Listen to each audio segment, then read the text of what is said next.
соҳаи тиб садҳо маротиба пеш рафтааст. ҳанӯз ҳам қисмати гумроҳе барои муолиҷаи худу пайвандон ҳалли мушкили ҷисмиву равонӣ пои сӯи гумроҳӣ мегузоранду ба доми қаллобон гирифтор мешаванд.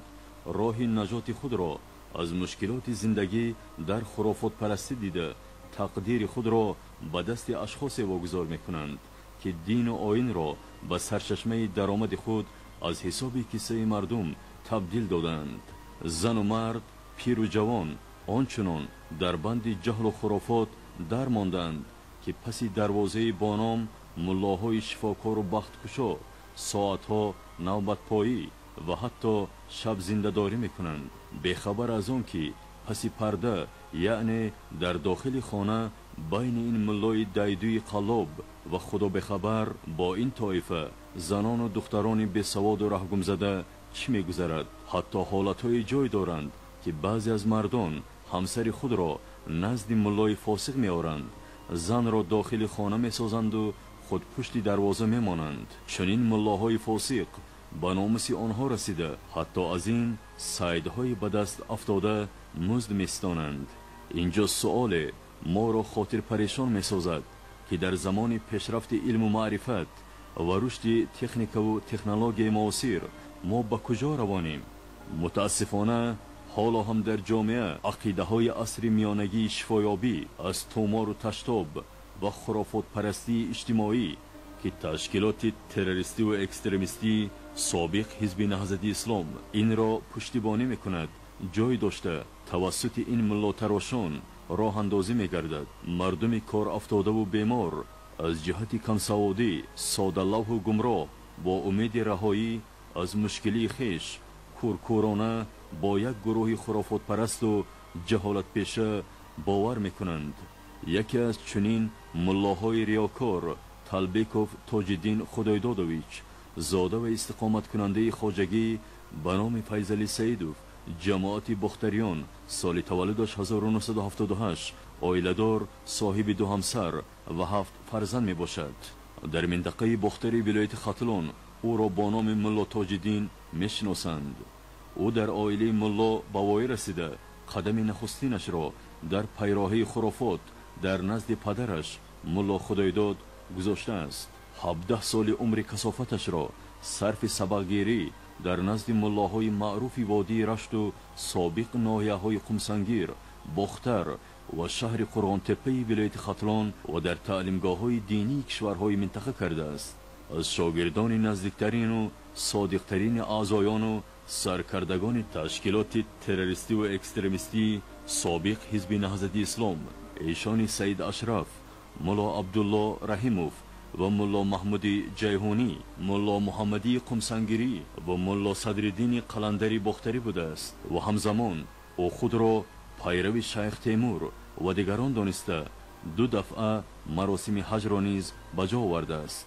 номбурда тӯли 17 сол таълимоти динӣ гирифта ба ҷои он ки тарбиятгару ҳидояткунандаи насли наврас гардад, ба қаллобӣ, мунофиқӣ, дуруғгӯӣ, макру ҳилла, беномусӣ, ҳирсу тамаъҷӯӣ ва ҷаҳолату хурофотпарастӣ машғул мебошад. ин муллои хурофотӣ нафси дунёиро боло аз шарафу иффати инсонӣ дониста аз ҷаҳонбинӣ ва маърифати заифи атрофиёнаш сӯистифода мекардааст. шояд бо чашми сар медид ки он ҳама бо истилоҳ пирони ӯро тадрис дода дар ҳаёт ҷуз дуохониву ҷинбарорӣ, додани оби даму тӯмор, хиштеро болои хиште нагузоштанд, амали хайреро ба нафъи ҷомеа бар ҷой наоварданд, вале соҳиби манзалату зиндагии бароҳат мебошанд. амалҳои ғайри шаръӣ ва ғайри инсониашро Мулло Тоҷиддин дар хонаи истиқоматиаш ки фарзандону аҳли хонаводааш дар он ҷо ба сар мебаранд ба ҷо меорад. амали зишт ва ғайри ахлоқии ӯ ҷуз шармандагии як инсони ҷоҳилу гумроҳ ва номусулмон чизе нест, зеро дар хонае ки фарзандону пайвандонаш зиндагӣ мекунанд, даст ба зинову амали фаҳш заданро ҳама дину оинҳо ва ахлоқи башарӣ маҳкум менамояд. ба ашхоси гумроҳ ояту дуо мехонад, риштаи макру ҳилларо ба тадриҷ در مغز و تن سیدی بادام افکندهش سختتر میپیچد. در همان جا تومار مینویسد، جنبراری میکند و کلیاسین خانی. این ملای فاسق حتی فرزند خودش را برای قبول مزاجانش جلب کرده است. اهل خانوادهش حتی تصور کرده نمیتوانند که او با کدام راه مریضان را طبابت میکند و وقت در خانه را میپوشد به چه کارهای بد اخلاقانه مشغول است. شاعر بزرگوار هم همین طایفه و پیران چله سوادی راهنمای و سبق آموزشان را در نظر داشته به قلم آورده است. واعظان کن جلوه در محراب و منبر میکنند، چون به خلوت میروند آن کار دیگر میکنند. زن و دختران بیسواد، بیگانه پرست، تحصیل ندیده و یا مکتب خوانده و پایبند بر خرافات را آنچنان به دام مکر و فریبش افتانیده است که گمان دارند با همخوابگی با این ملای ریاکار، با استفاده توماری نوشته، رشته، پشم و پوست، سری پرنده و قیل حیوانات، ناخون و دندان گرگ، خاک کرمشی دمداده او دردشان درمان می‌یابد و راه بختشان گشاده می شود. این زنانی در جاده جهل و خرافات رهگم آنچنان در دامی گذاشته ملای فاسق بند شدند که هم مورد استثمار و تجاوز او قرار می گیرند و هم برایش مزد خدمت می دهند. از این استفاده برده ملا تاج الدین شیطان با عملهای غیر انسانی خود به دام فریب کشیده و دست به عصمت و عفت اشخاص گمراه زده است. انسان و احترام آن سزاوار استایش بوده است. بی‌طرفی و جهل نشانه مرگ است و نباید از این پس مردهای با آر و ناموس از سرنوشت زنان خود بی‌طرف باشند و زنان و مادران در هر شرایطی باید عفت مادری خود را در مقابل چنین اوباشان وحشی بی ایمان محافظت کنند. زنان و مادران ما همیشه با شرف و با عفت بودند. عفت و حیا و پاکدامنی و معرفت ناکی آنها نمیگذارد که حیثیتشان کاسته گردد.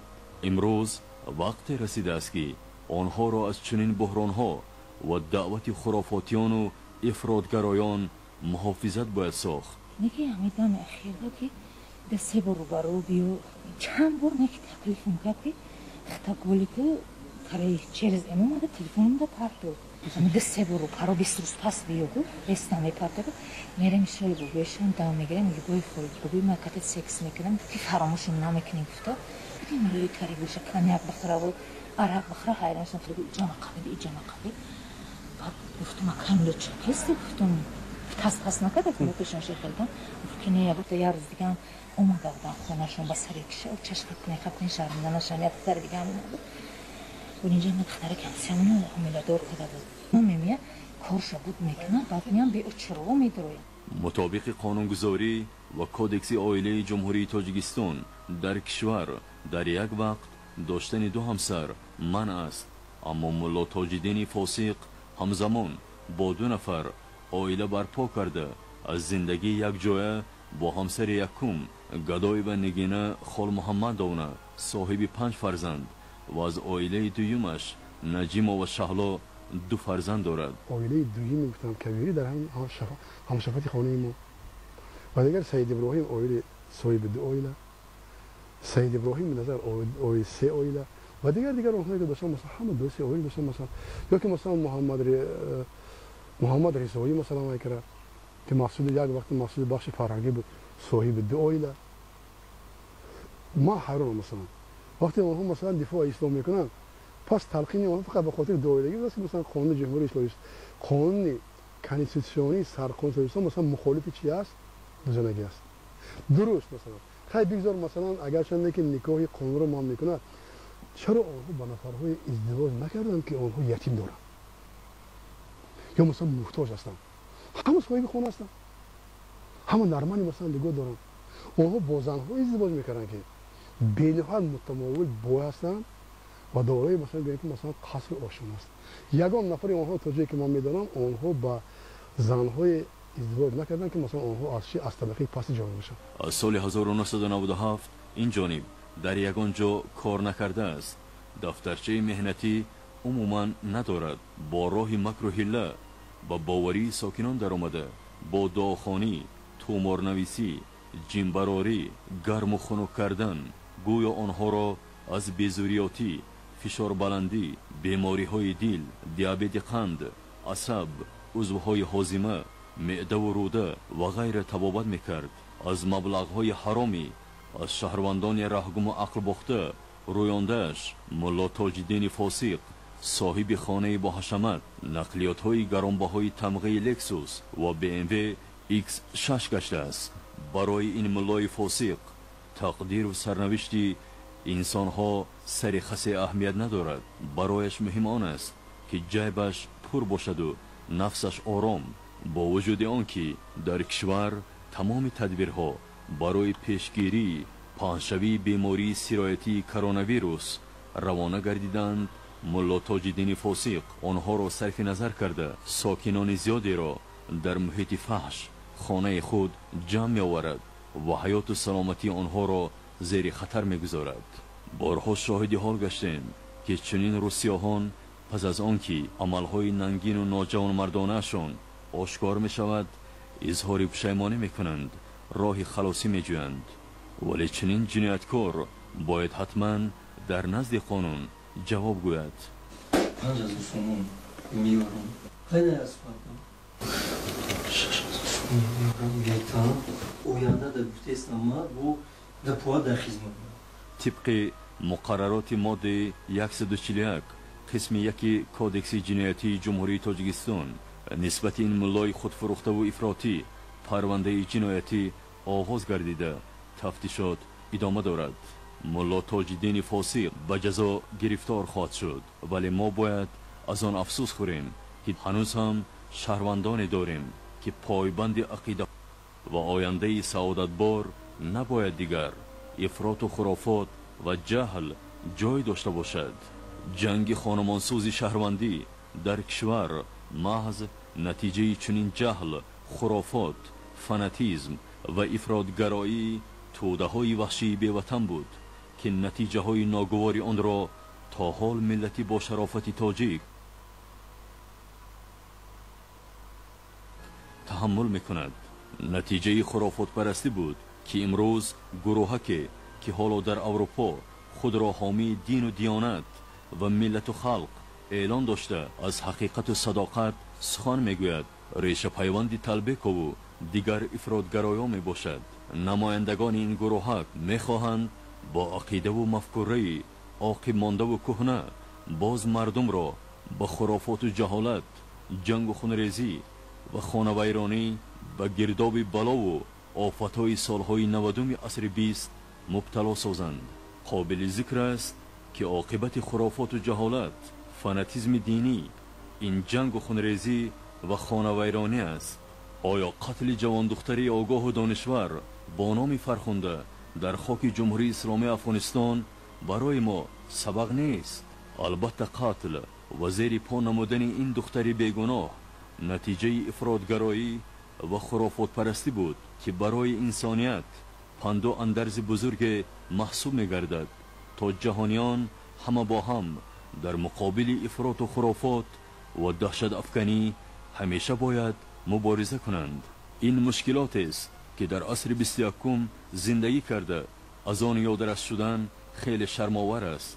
هموطنان و بینندگان عزیز، شما خود از روی عدالت و واقعیت قضاوت کنید که ما با چنین خرافات و جهل و افراطگرایی و ظلم بر حق اصالت و زندگی و تن صحتی و خانه آبادی خود تا به کجا خواهیم رسید؟ آیا افراط و خرافات، جهالت و ناآگاهی، زیاده روی و تقلید کورکورانه، بیگانه پرستی و بی‌طرفی آینده ما را مگر آباد خواهد ساخت؟ آیا فریفته شدن به گفتار دشمنان و خائنان ملت و وطن به فایده خلق ما می باشد؟ البته نه. و ما را می باید بیش از هر وقت دیگر اصالت ملی، فرهنگ باستانی، حیثیت و عفت انسانی، غرور و هویت ملی، اخلاق و رسم و آیین نیکی ملت با تمدن خود را در شرایط و روندهای جهانی شوی محافظت کنیم و ثبات سیاسی و استقلال و آزادی وطنمون تاجیکستان آباد و آزاد را همچون گوهرکی چشم نگاه داریم.